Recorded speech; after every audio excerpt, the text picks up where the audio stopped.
Безочливи човечета гледат ме с презрение. През кора ми е за долнопробното ви мнение. Къв съм бил, как съм изглеждал, когато ми се подигравахте, глава съм свеждал. Погледи в мен, погледай ме добре.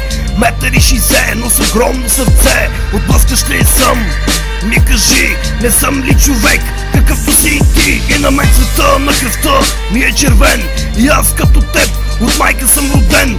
Дишам същия въздух, който и ти. И аз като теб плача, когато ме боли. Вие ми причинихте толкова страдание. В самотата изпратихте ме в изгнание. Мразя и презирам Господ и съдбата. Ебах ти живота тук на земята. Мамка му, къде изчезна моето самочувствие? Че не съм равен, имам лошото предчувствие. Какво да направя? Такъв се родих. Може би е грешка, че изобщо се родих.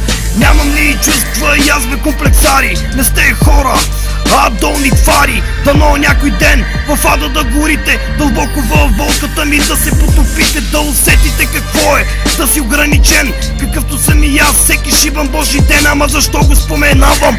Този буклук, защо ме е създал? Защо ме изпрати тук? Да се лутам, да се скитам и само болка да изпитвам. Каква е разликата между теб и мен? Един ден и двамата ще умрем. Тежко е било да си нищо създание, да живееш в мъка и страдание. Какво знаеш ти? Какво съм преживял? Колко съм взел и колко съм дал? Видиш ли ме някъде, просто ме подмини. Глава наведи и си замълчи. По пътя си върви, за теб съм непознат. Беше ми приятел, но вече си ми враг. Не очаквай от мен да те съжаля, предизвикаш ли ме? Ще те повлека, бе човек. Много ми се е насъбрало. Пред себе си виждам черно на метало. Сърцето ми истина, изгубих моралното съзнание. Живота предостави ми тежко изпитание. Да страдам заради това, което съм. Дано не е истина, дано е само сън.